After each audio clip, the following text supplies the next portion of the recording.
welcome back to yet another quick style tutorial. And yes, this one is going to be very quick.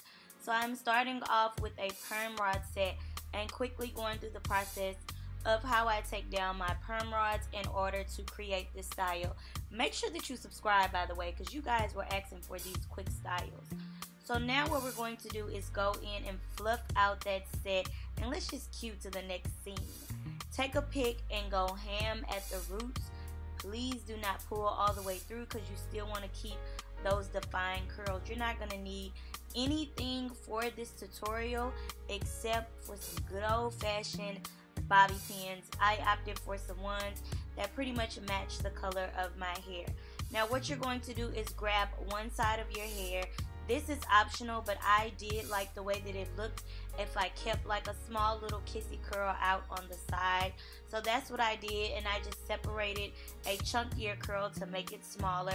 And then I am literally only using 2 bobby pins and kind of creating that X method to pin this bundle of hair up on the side. So just slide one pin in and then take your time and slide the other one in.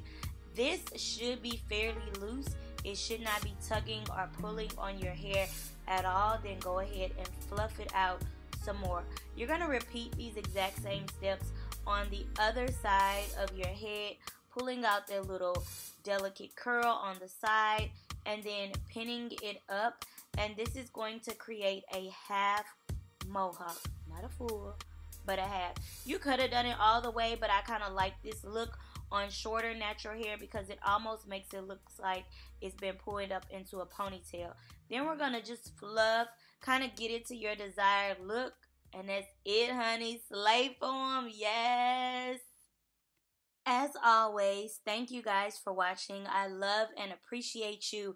Make sure that you subscribe, and I will see you in my next video. Bye.